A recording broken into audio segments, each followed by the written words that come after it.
Македонија изминатата година успела да издаде 267 лиценци за производство на електрична енергија од обновливи извори на енергија. Само од почетокот на оваа година таа бројка изнесува 13.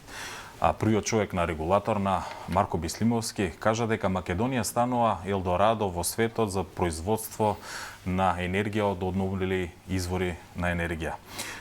Колку е тоа вистина, меѓутоа и кои се оние замки и законски процедури, денеска ќе поразговараме со мојот прв гостин во студиото ова утро, а тоа е професорот Константин Димитров од Машинскиот факултет Скопје. Професоре, добро утро. Добро утро на гледачите, тие што ќе слушаат. Темата е актуелна, потребна и убаво е што на ваков начин ќе проширите информации, граѓаните треба да знаат како можат себе си да си помогнат, а преку тоа и на Македонија. Токму така, професоре, и кога ви се јавив и кога ве поканив во емисијата, рековме за кои начални теми би поразговарале за оние, ставовите на владата од една страна, меѓутоа и оние проблеми и желби на граѓаните за пониски сметки да дојдат и со до повеќе електрична енергија. Па овдека на самиот почеток, би сакал да ве запрашам во однос на оваа изјава која е актуелна од минатата недела на првиот човек на регулаторна Бислимовски. Во неговиот говор, брифингот за новинарите, тој истакна дека Македонија успешно напредува во ово поле во однос на инвестициите во обновливи извори на енергија. Вистина ли е тоа и како стоат работите на терен, професоре? Добро, велат медаљата секојаш има две страни и јас тргнувам од она што се обидувам да размислам, да видам што е добро за Македонија, што е добро за граѓаните во Македонија. Во даден момент, така наречениот Елдорадо ме подсетува на тоа копачите на злато што го зима и го носе од Елдорадо на некое друго место и се богатеа. Некако ова ми асоцира слично, бидејќи големи инвеститори поставуваат на македонска земја која што ја добиваат од државата на концесија или купуваат плодно земјиште, го претвараат во запечатено земјиште за производство на електрична енергија, која што подоцна ни ја продаваат нас по берзански цени, или си имаат право како приватни производители да ја продаваат на берзата на електрична енергија по цените кои што во тој момент таму владеат. Според мене, тоа не е Елдорадо, тоа е осиромашување на нашата земја. Елдорадо би било да се искористат овие обновливи извори на начин да државата Македонија, преку владата, македонската влада, преку фирмата што е во нејзина сопственост, електростопанството на Македонија, и изгради такви централи во сопственост на Македонија.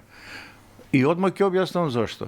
Таа произведена енергија државата ја користи како социјала, може да дејствува на неа да ги заштити своите граѓани.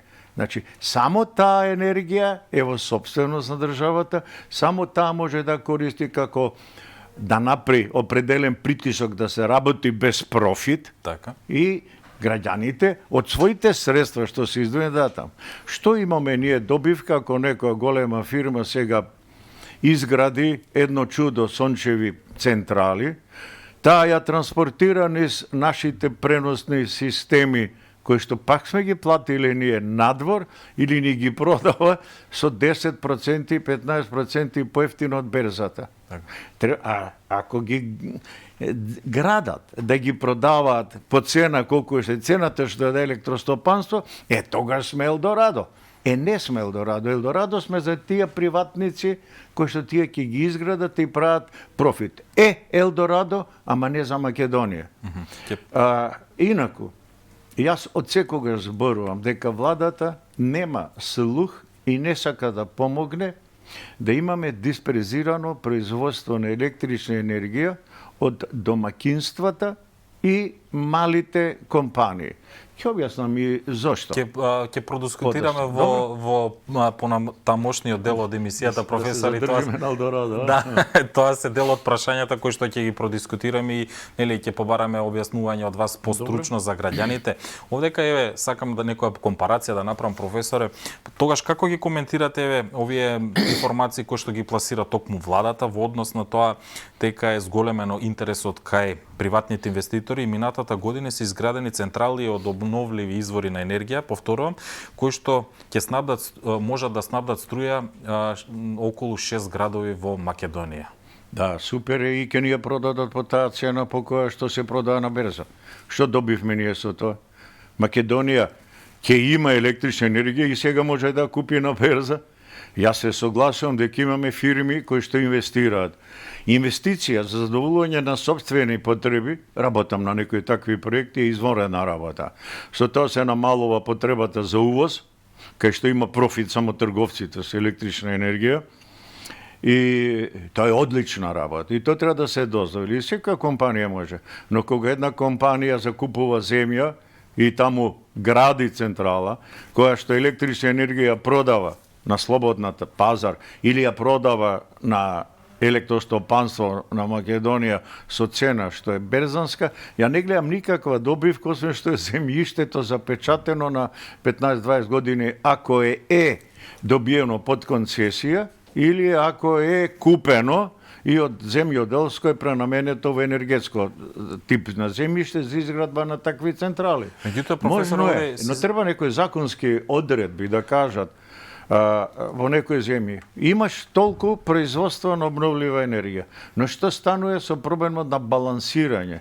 Балансот кој што и дебалансот кога има или нема електрична енергија го оптоварува преносниот, па да кажам и дистрибутивниот систем.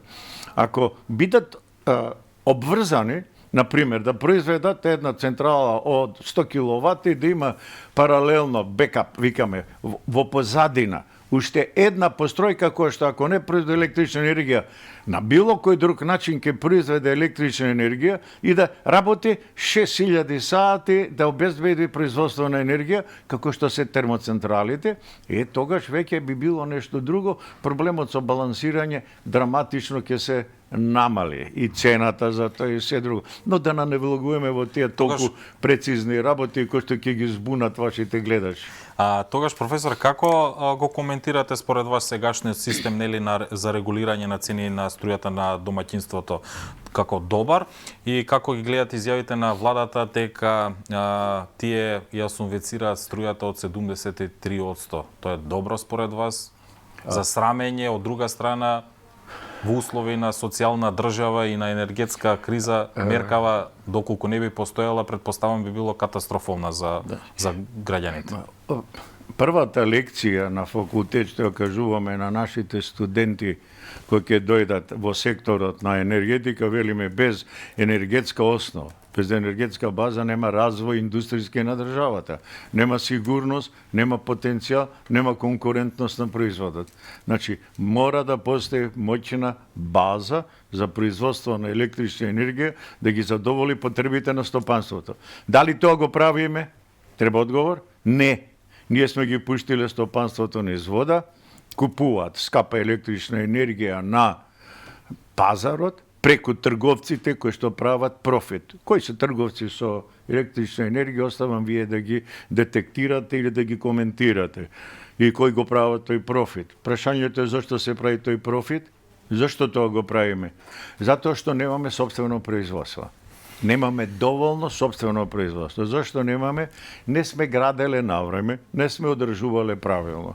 И вчерашна, завчера, кој беше една изјава дека Македонија прв пат после 70 години ќе падне човек у несвест за таква некоја изјава, дека за прв пат сите се ставени во функција енергетски капацитети на Македонија, што не е точно. Факт е, професоре, се извинам што ве прекинувам, дека ниту една влада, вклучително и оваа, и меѓутоа и оние во минатото, не вложуваше доволно во енергетските капацитети на земја.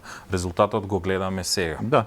Го коментираме ни за период, ни за недели или месеци, како владата успева или се снаоѓа да помогне на државата, на граѓаните, меѓутоа и на оние фирмите кои што го прават бруто домашниот производ.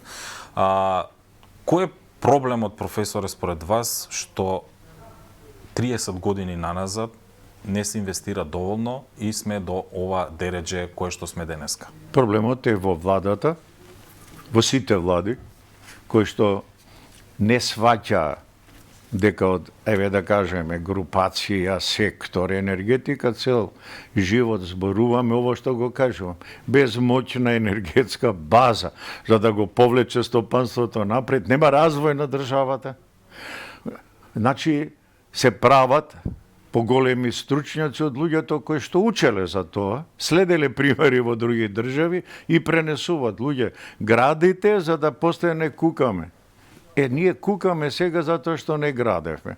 Кога почна со кризата, имаше време да се направат чекори, да се смали ударот, не се превземаат на време и како што гледаме и последните 5 години, целата енергија на владата е насочена кон надворешната политика.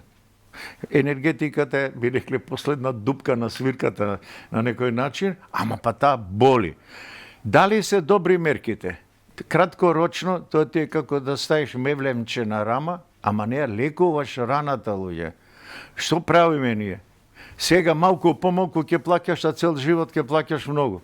Таа што е помош, субвенција, не ја создава владата, само се задолжува и граѓаните ние па ќе го платиме тоа на наш грб е. Само што малкуцка е одложено. Владата само ги распоредува парите што ги собира од стопанството и добар дел со задолжување. Еве тоа е. Меѓутоа, не е за фалење, а од друга страна и може како кураж да кажеме дека сите фабрики, односно сите електропроизводствени капацитети во овој момент функционираат. Тоа не беше случај во минатото во однос, еве, говорам за минатите влади, кога се ослонувавме на увоз на струја од надворешен фактор. Сега произведуваме струја, меѓутоа предпоставуваме малку. Сега вака, видите, едно е да ставиш, да запалиш автомобил да работи лер, а друго е да може со четворица во кола да се качува на узгорница. Таа изјава ги запалиле, ги ставиле во функција е само дека функционираат. А колку произведувате основата што произведува електрична енергија? Не дај Боже, велам, Господ ни помага. Ја пред 2 месеца реков треба да се молиме на Господ да обезбеди климатски услови, да имаме висока температура, зимски период и да има дожд, да се наполнат хидропотенцијалите. Може да ви кажам дека немаме езера, дека се претворено. Сте ги виделе сликите како е Тиквешко езеро, како е Мавровско езеро? Нема езеро, река е. Протекува само на минимум за животот на рибите што треба да истечат зад браните. Нема капацитет, уништено е. Да, пуштени се, сите вртат. А зашто не произведуват колку треба? Треба 700 мегавати на саат да произведува рек Битола со 3 блока. Дали ги произведува? Не. Значи, они запалиле. Да видиме, после оваа фалба, дали месец дена ќе работат тие по тој капацитет сите, или пак некоја цевка ќе пукне, некој кондензатор ќе му се дупне цевка, ќе се запали нешто на излезот од некоја централа. Таа технологија е, предпоставувам, стара. Таа технологија е, се знае од кога е. Термоцентралата во Неготино е веројатно најстар од големите постројки 80-тите години и после тоа доваѓа 82-та, 84-та, 86-та, значи од 90-та година се во функција. Тоа се 35-6 години е нивната старост. Тие постројки можат да работат ако добро се одржуваат, навреме се заменуваат виталните делови. И нормално ако имате гориво за нив. Значи не е само да ги имаш, треба да ги одржуваш во добра кондиција, добра состојба, да може и узгорница да оди. И можат ли да јас според она што го гледаме во минатиот период се сомневам дека можат, ако еве сега влегли у погон, дека ќе работат 2 месеци без никаков испад. Не зборам цела година. 2 месеца да издржат, ја многу би се радувал. Дајте да се разбереме ово што го зборуваме, ние сакаме да работат со пон капацитет. Ако сите капацитети у Македонија работат со тоа за што се проектирани и имаат гориво, ќе се задоволат сите потреби за електрична енергија. Тоа се околу 7.500 гигават сати на годишно ниво. Па не ги произведуваме. Шоко се ставени во функција, кога пак 20-30% мораме да увезуваме. И кој го плаќа тоа? Пак стопанството. Се државата ќе им прави помош Новој Волку за храна. Цената е поевтина, 85 евра, не знам. Што е добро. Мора да се одржат. Нема кој да плаќа утре порез ако затворат сите фирми. Токму така. И што ќе правиме? Ќе се задолжиме. Кој ќе ги врати парите? Не треба одговор, нели? Да, буџетот и граѓаните И претпоставувам. граѓаните кои што можат да платат. Професоре, кога говориме со вас и кога ги слушаме вашите изјави и вашите јавни настапи, вие добро ја познавате енергетиката во Македонија.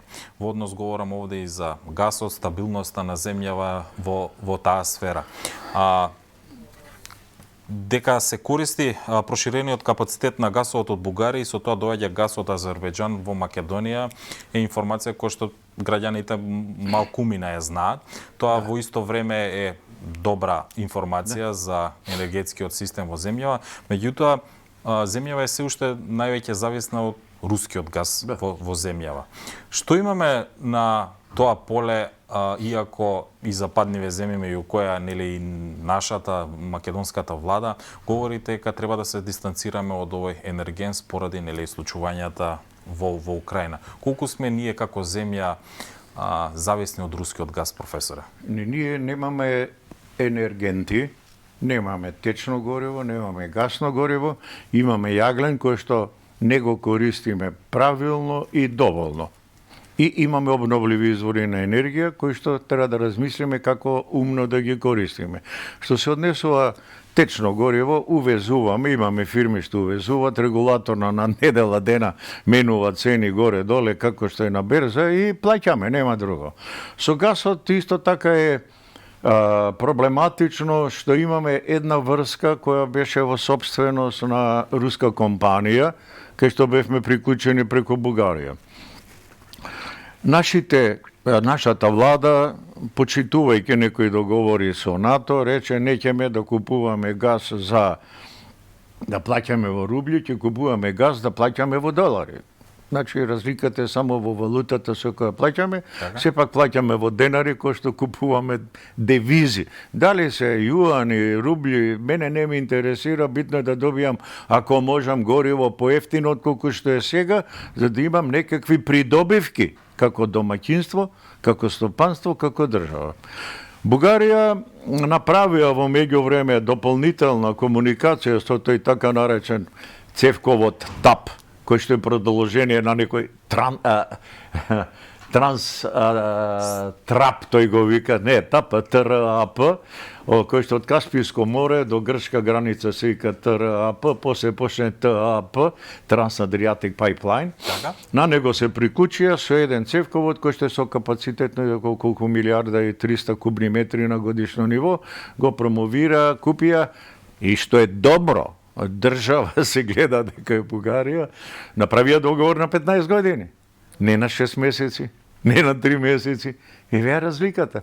Тоа ти ако ќе направиш договор, имаш некојаш придобивки, некогаш губиш, ама имаш сигурност дека 15 години толку ќе добиеш, па некојаш поскапо поевтино во просек, пак си чар. И тој да што продава е сигурен дека продава на гарантиран купувач. Ние го немаме, но таа количина на газ не е доволна за Бугарија. Она троши 3 пати повеќе од тоа што го има. Како ќе го решава, ќе видиме. Во однос на Македонија тука како... Македонија не е никаков потрошувач. Имаме не 400 милиони, кога имавме најголема потрошувачка, 400 милиони, не милиарди, 400 милиони кубни метри потрошивме и 450 кога работеше ТЕТО максимално. ТЕТО е таа нашата централа која што е во собственост на приватен собственик кој што ни продава електрична енергија по цени на берза. Не е наша, не е македонска. Во однос на колку сме ние тоа зависни од рускиот газ, Разни истражувања велат дека сме 100% Па зависни. 100% бидејќи немаме друго. Сега не, ние имаме можност да купиме и од друго место газ. Немаме како да го пренесеме. Кога ќе се направи, да кажеме, таа дополнителна врска со ТАП, кој што ќе мине над меѓу Македонија и Грција, меѓу македонската граница и Солун, таа врска од која што ја влечкаме веќе 3, 4, 5 години проекти, па студии, па одлуки, па сечеме ленти за платформи за течен газ, па централи Адренополис. Се сеќавате уште од премиерот Заев колку се фалеа таму. Овде сакам... Ама овдека не го правиме тој гасовод, да се поврземе, да купиме меморандум, имаме од Каспиското море газ на 15 години да склучиме договор. Овдека сакам се поклопивме со следното прашање во однос на таа гасна поврзаност на земја. Македонија најави дека ќе инвестира во Александрополис, во соседна Грција, во гасна централа, меѓутоа овој викенд, случајно или не, грчкото мешовито предпријатие во саботата ја најави меѓу другото и гасната почетокот на изградба на гасната електрана во Грција, меѓутоа нашата страна не присуствуваше. Делегација од нашата страна не присуствуваше. Од првата најава пред година или две, апсолутно тврдам, докажувам дека тоа е злочин во однос на македонската енергетика да се инвестира во Александрополис, во термоцентрала на газ, која што е на грчка територија, таму е грчки. Тие пари, 200 милиони или 25% или колку мислеме да ќе изградат една централа кај нас во Македонија, дали ќе биде у Битола, дали ќе биде у Скопје, дали ќе биде 2 по 100 мегавати, една во Тетово, една во Штип. Доволно ли се тие пари сега македонската? За една централа се доволни да се направи веднаш. Šta требаше веднаш да се направи? Тоа го зборам. Да се направеше пред 3 години, за година и пол, ако добро се работи. Со македонски услови, како што го правиме автопатот, може ќе ни треба деценија да направиме 200 мегаватна централа, а инаку на запад тоа се прави за година и пол. Во Кина може и за 6 месеци да го направи Јапан. Кај нас, да кажеме, за 2 години да се изгради, ќе имавме денеска собствено производство, само ќе ни беше газ проблем да си купиме, да произведуваме електрична енергија, ќе беше поевтина, бидејќи ќе беше во когенеративен процес, ќе обезбедуваше топлинска енергија на излезот од неа. А ако купуваме, ако влежеме во Александрополис, нема наши луѓе да бидат вработени, нема наши млади да се вработат, наши специјалисти, деца од факултет технички нема кај да одат на работа, ќе одат по Германија, по Шведска или моментално се повеќе во Америка, бидејќи таму енергијата е поевтина и европските фирми полека си бараат место под сонце со ефтина енергија. Европска заедница нема да биде стабилно место за живење во следневе 2 години, јасно не е на сите. Избеглици, немање скапо гориво, смалено производство, нема доволно тие метали, железо што им треба за производство, го производство, ќе паѓа стандардот, ќе има, а ние тоа ќе го чувствуваме помножено со 2. Војната во Русија и Украина, кај што братски народ ги закрвија да се борат меѓу себе, наместо да се здружат, да се борат против нацифашизмот, они меѓу себе крварат, успеа да ги раскараат. Тоа е долгорочна политика, уште одамна, од Бисмарк и натака. И еве го успеа во тоа. Но дека војната ќе заврши. Тогаш, што ќе правиме? Тогаш треба нашиве градежни фирми да влезат таму, да зидат, ќе не можат да навасат со работа во Украина. Да се надеваме дека таа случка побрзо ќе заврши, дека ќе се нормализираат работите. Година и пол се очекува. Овдека уште едно прашање би сакал да ве запрашам, професоре, во однос на домашното производство на струја.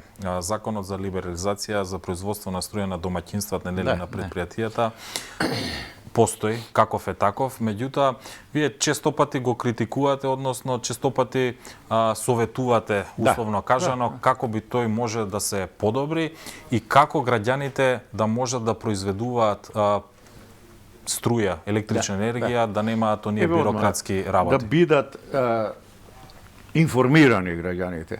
Оние кои што се на она прва категорија потрошувачи, дури и тие што су втора категорија, до средната половина, значи оние што се 210 па 600, кои што трошат по 300-350 киловат сати месечно, да не размислуваат, да вложуваат во ова, нема да им се исплати. Значи тие што се горната половина од втората и трета група ја покриват, имаат некаква оправданост ако тоа го прават со зголемена количина на колектори и со примена на акумулатори за да изедначат производството со потрошувачката барем дел. Без тоа нема економска оправданост, го тврдам, со кого сака да седнеме, со конкретни бројки ќе му го докажам. Второ, ограничување на 6 киловати или 20 киловати, според мене е технички, економски неоправдано. Да кажам зашто. Ако јас како домакинство со електродистрибуција сум склучил договор, приклучок да трошам максимална количина електрична енергија 20 киловати можам да повлечам. Значи жиците, трансформатор се димензионирани да ме обезбедат во секој момент дење и ноќе да повлечам 20 киловати. Од технички аспект нема никаков проблем ја да вратам 20 киловати сати во спротивна насока. Зошто? Нема, освен, ама имаме проблем со балансирање. Да, ама вика проблем, ако јас ставам 10 киловати му е проблем, а зарем нема проблем со оние што 100, што се 1 мегават, има проблем од домакинствата? Второ, без да помогне државата во инвестиции, во субвенции, нема економска оправданост. Не може да се вратат без 12 години до 14 години, затоа што треба поквалитетен инвертор, хибриден да биде. Да може да ставите акумулатори за да може да вратите. Тие, предпоставам се, доста скапи техники, технологии и колку, еден ваш совет до граѓаните... Имате на цена, ја ги гледав некој понуди. Колку од прилика, професор, чини тој доваѓа целиот според некој цени 1500 евра по инсталиран киловат со една мала количина на акумулатори. 1500 евра. Тој 1 киловат за просечно семејство за потрошување, колку би му требало на едно семејство 4 човека? Со 6 киловати не може да ги задоволи потребите. Зимно време ќе има зголемено производство. Идејата е, дозволите да ставиме 10-12 киловати, да ставиме акумулатори. Вишокот ќе го земете, ама со акумулаторите не правиме удар, не балансиран на мрежата. Ја превземаме во голема мерка онакото. Стимулирајте да стават... Ама цел регион стимулира акумулатори и стимулира изградба на сончевите централи. Некој дава 30%, некој дава 50% од вредноста на инсталацијата. Кај нас нема нешто. Нула. Предпоставам, тука ви се вашите совети или критики за владата. Да, за владата. Направија законот, се е во ред со него делумно, нека зголемат ова и нека дадат субвенции. Без тоа, нека кажат годинава колку приватни се пријавиле да се приклучат. Луѓето што почнуваат да размислуваат да работат тоставски за собствени потреби, ќе направи 10 киловати, не може да врати назад, му се зголемува. Но тој веќе свесен дека наместо 8 ќе 12 години чека, ама после тоа има добивка после 12 години, ако му обстане инсталацијата. А државата со секој мегават што домакинството ќе го заштеди, не плаќа надвор увоз на мегават по 200, 150, 300 евра мегават саат. Државата заштедува. Кој губи? Губат трговците со електрична енергија, немаат профит, губи дистрибуција, бидејќи нема пренос, не е среќна, а делумно губи и државата, нема да наплати, еве сега 10% ДДВ на таа пренесена. Значи, овие тројца конгломерат, според мене го спречуваат ова да се развие и да се стимулира домашното производство на електрична енергија. Оваа година, минатава година, за жал, не сум убеден дека има да кажеме ни 20 приватњаци дека се приклучиле, ако ги има би бил среќен да ги чујам кои се. Во однос Со на 6 киловати или 4 професоре, како стојат вашите информации, има ли подем на инсталирање на вакви акумулатори, вакви системи за Ова ви производство? го кажувам дека ако нема стимулирање финансиско, не постои голем интерес, прескапо е. Тие што продават не им дават вистинска информација. Еве ќе кажам зашто велат секој киловат инсталиран сончев колектор ќе ви обезбеди 1200 киловат сати енергија.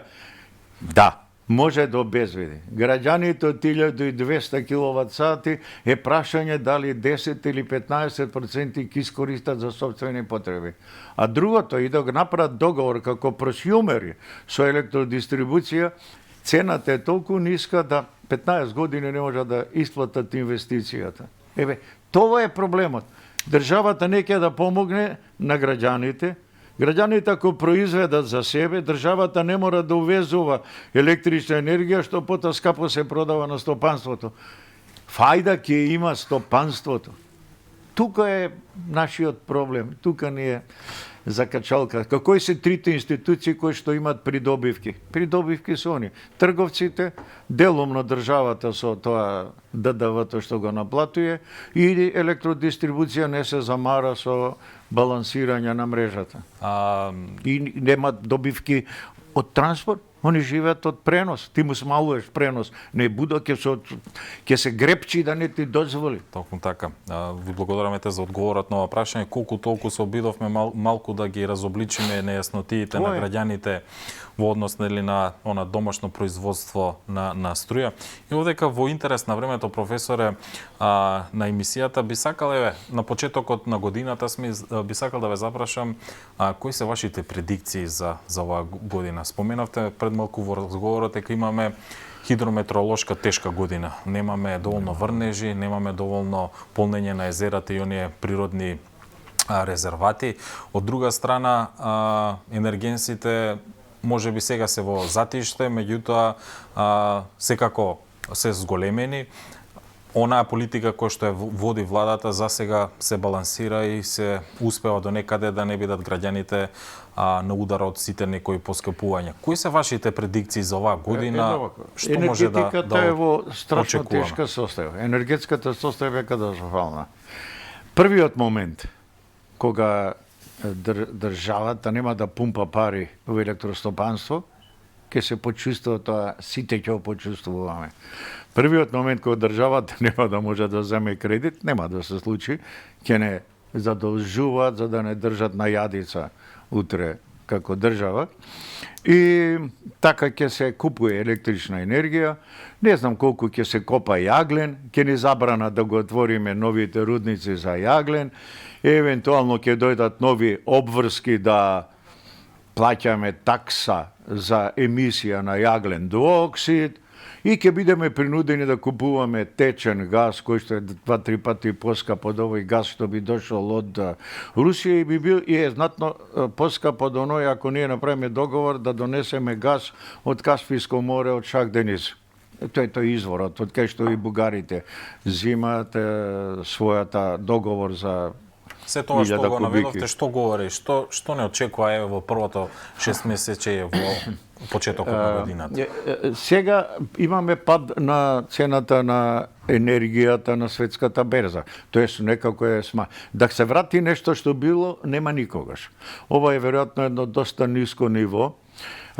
Суштината е дека во Европа исто така заради овие временски услови не ги потрошија резервите кои што ги складираа во минатата година од пролетта до летото, ги наполнија скоро 80 до 90% резервоарите.